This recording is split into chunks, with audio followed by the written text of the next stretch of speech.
আপনার খবরের সঙ্গী বরাক বার্তা আপডেট। সঠিক খবর, সুনির্দিষ্ট বিশ্লেষণ এবং বরাকের প্রতিটি মুহূর্তের খবর সব এক জায়গায়। বরাক বার্তা আপডেটের পক্ষ থেকে আপনাদেরকে জানাই স্বাগতম। এখনকার বিশেষ খবরগুলি হল: জোরহাট জেলার মরিয়ানী মহাবিদ্যালয় খেলার মাঠে আজ থেকে ৩ দিনব্যাপী আসাম চা জনজাতি ছাত্র সংসদের ২৯তম দ্বিবার্ষিক অধিবেশন এবং আসাম চা জনজাতি মহিলা সমিতির কেন্দ্রীয় দ্বিবার্ষিক সাধারণ অধিবেশন শুরু হয়েছে। উদ্বোধনী অধিবেশনে আজ মুখ্যমন্ত্রী হিমন্ত বিশ্ব শর্মা উপস্থিত ছিলেন। শর্মা তাঁর ভাষণে বলেন, আসাম চা জনজাতি ছাত্র সংসদ প্রতিষ্ঠার পর থেকেই চা জনগোষ্ঠীর ন্যায্য অধিকার আদায়ের আন্দোলন চালিয়ে আসছে। তিনি উল্লেখ করেন, সংগঠনটি শিক্ষাগত, অর্থনৈতিক, সাংস্কৃতিক এবং সামাজিকভাবে চা জনগোষ্ঠীকে উন্নতির পথে এগিয়ে নিতে অবিরাম চেষ্টা চালিয়ে যাচ্ছে। মুখ্যমন্ত্রী দুটি সংগঠনকেই চা জনগোষ্ঠীর সার্বিক উন্নয়নের জন্য কাজ করে যেতে আহ্বান জানান। মুখ্যমন্ত্রী শর্মা আরও বলেন, আসন্ন ২৫ নভেম্বর আসাম বিধানসভায় চা জনগোষ্ঠীর কল্যাণে একটি বিল উত্থাপন করা হবে। এই বিলের মাধ্যমে চা বাগানের মালিকদের কাছ থেকে শ্রমিকদের জন্য লাইন এলাকার জমি প্রদান করার ব্যবস্থা করা হবে। তিনি আরও ঘোষণা করেন যে আসামের প্রতিটি মেডিকেল কলেজে চা বাগানের শিক্ষার্থীদের জন্য ৪টি আসন সংরক্ষিত থাকবে। এছাড়া আগামী জানুয়ারিতে চা বাগান এলাকায় ১০০টি নতুন হাই স্কুল স্থাপন করা হবে বলেও তিনি জানান। মুখ্যমন্ত্রী বলেন, গত ৭৫ বছরে চা বাগান অঞ্চলে প্রাথমিক বিদ্যালয়ের বাইরে উচ্চ মাধ্যমিক বা উচ্চতর মাধ্যমিক বিদ্যালয় প্রতিষ্ঠা হয়নি, তবে বিজেপি সরকারের উদ্যোগে ইতিমধ্যেই ১১৫টি নতুন বিদ্যালয় স্থাপন করা হয়েছে। শিল্পী জুবিন গার্গের মৃত্যুর ১ মাস পূর্তি উপলক্ষে আজ সারা রাজ্যে নানা মাঙ্গলিক অনুষ্ঠান অনুষ্ঠিত হয়। শিল্পীর সোনাপুরের কমারকুচি সমাধিক্ষেত্রে ডিমোরিয়ার জনগণ গীতা পাঠ, সংকীর্তন, সর্বধর্ম প্রার্থনা, ১০০টি নামঘর দলের নাম প্রসঙ্গ ও ১০০ বাঁশিবাদক দ্বারা শ্রদ্ধাঞ্জলি প্রদান করে। রাতে ভাওনা পরিবেশনেরও আয়োজন করা হয়েছে। বৃহত্তর বরপেটা সমাজ ও গৌহাটির উদ্যোগে লতাশিল খেলার মাঠে জুবিন গার্গের মৃত্যুবার্ষিকী উপলক্ষে ১২ ঘণ্টাব্যাপী অখণ্ড থিওনাম পরিবেশন করা হয়। গৌহাটি মহানগরের কাহিলিপাড়ার ফরেন্সিক বিজ্ঞানাগারের মাঠে জুবিন গার্গের স্মৃতিতে সর্বধর্ম প্রার্থনা ও জনসাধারণের শ্রদ্ধাঞ্জলি অনুষ্ঠানের আয়োজন করা হয়। এই অনুষ্ঠানে ভাস্কর নুরুদ্দিন আহমেদ নির্মিত শিল্পীর ১০ ফুট উচ্চতার একটি প্রতিমূর্তির উন্মোচন করা হয়। ওদালগুড়ি জেলায় দাপন দ্য মিরর, টংলা ও টংলা জুবিন গার্গ ফ্যান ক্লাবের সহযোগিতায় শ্রদ্ধাঞ্জলি ও স্মৃতিসৌধ উন্মোচন অনুষ্ঠান আয়োজন করা হয়। এই অনুষ্ঠানের অংশ হিসেবে আজ সকালে শিল্পীর চিতাভস্ম কুলসি নদীতে বৈদিক নিয়মে বিসর্জন দেওয়া হয়।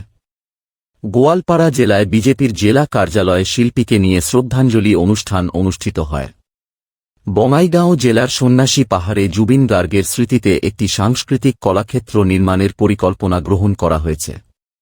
বরপেটা লোকসভা আসনের সাংসদ ফণীভূষণ চৌধুরী সাংবাদিকদের জানান, এই সাংস্কৃতিক কলাক্ষেত্রে শিল্পীর ১৫ ফুট উচ্চতার ব্রোঞ্জের প্রতিমূর্তি স্থাপন করা হবে এবং এটিকে শিল্প ও সংস্কৃতি চর্চার কেন্দ্র হিসেবে গড়ে তোলা হবে। প্রায় ১০ কোটি টাকার ব্যয়ে এই সাংস্কৃতিক কেন্দ্রটি নির্মিত হবে, যেখানে স্থানীয় মানুষও অনুদান প্রদান করবেন। তামুলপুর জেলার কুমারিকাটায় ৪টি গ্রামের মানুষ একত্র হয়ে শিল্পী জুবিন গার্গের স্মৃতিতে ৬০০টি গাছের চারা রোপণ করেন। আসাম জাতীয়তাবাদী যুব ছাত্র পরিষদ ঘবরাচুক এলাকায় জুবিন গার্গের মৃত্যুর ন্যায়বিচারের দাবিতে সারাদিনব্যাপী অনশন কর্মসূচি পালন করে। এই কর্মসূচিতে সদৌ আসাম ছাত্র সংসদ, গড়িয়া মরিয়া দেশীয় জাতীয় পরিষদ এবং কোচ রাজবংশী ছাত্র সংসদ অংশ নেয়। আজ শ্রীভূমি শহরের ইন্দিরা ভবনে করিমগঞ্জ জেলা কংগ্রেস কার্যালয়ে সর্বধর্ম সভার মাধ্যমে জুবিন গার্গকে শ্রদ্ধা জানানো হয়। জেলা কংগ্রেস সভাপতি তাপস পুরকায়স্থের উপস্থিতিতে বাইবেল, গীতা ও কোরআন পাঠের মাধ্যমে ও প্রয়াত শিল্পীকে শ্রদ্ধার সঙ্গে স্মরণ করা হয়। সভাপতি শ্রী পুরকায়স্থ ইন্দিরা ভবনে প্রয়াত শিল্পী জুবিন গার্গের অস্থায়ী প্রতিকৃতিতে পুষ্পার্ঘ্য অর্পণের পর বক্তব্য প্রসঙ্গে বলেন, প্রয়াত শিল্পী জুবিন গার্গ ছিলেন উত্তর পূর্ব ভারতের এক উজ্জ্বল সাংস্কৃতিক নক্ষত্র। তার গান শুধু মানুষের বিনোদন দেয়নি, বরং মানুষের ভাবনায় গভীর প্রভাব ফেলেছে। তিনি বলেন, মহান শিল্পীর জন্য আয়োজিত এই স্মরণ সভা শুধু তার সৃষ্টিকে ভবিষ্যৎ প্রজন্মের কাছে তুলে ধরা নয়, বরং তার অকাল প্রয়াণের ন্যায় বিচারের জন্য আওয়াজ তোলা। তিনি প্রয়াত শিল্পীর অকাল মৃত্যুর দ্রুত তদন্ত ও সুবিচার নিশ্চিত করতে সকলকে ঐক্যবদ্ধ হয়ে এগিয়ে আসার আহ্বান জানান।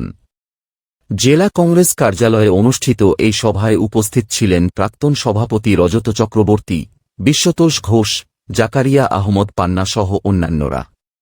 আসন্ন আলোর উৎসব দীপাবলিকে কেন্দ্র করে শ্রীভূমি জেলায় যথেষ্ট উৎসাহ উদ্দীপনা পরিলক্ষিত হচ্ছে।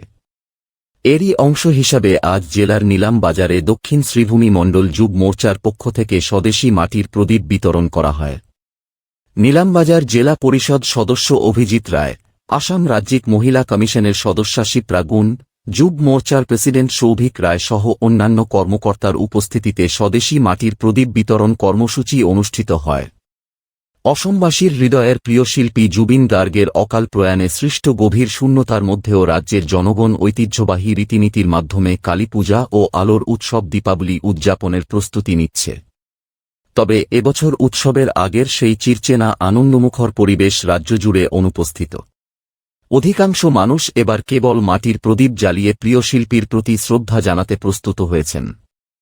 এবছর জেলার মানুষ ঘরের চারপাশ মাটির প্রদীপের আলোয় আলোকিত করতে প্রস্তুত। একইভাবে বিভিন্ন অঞ্চলের কালী মন্দিরগুলোতেও ধর্মীয় ঐতিহ্য বজায় রেখে শ্রী শ্রী কালীপূজা আয়োজনের প্রস্তুতিও প্রায় সম্পূর্ণ। আজকের মতো শেষ হল। বরাক বার্তা আপডেট দেখার জন্য ধন্যবাদ। সর্বশেষ আপডেটের জন্য সাবস্ক্রাইব করুন এবং আমাদের সঙ্গে থাকুন। ধন্যবাদ।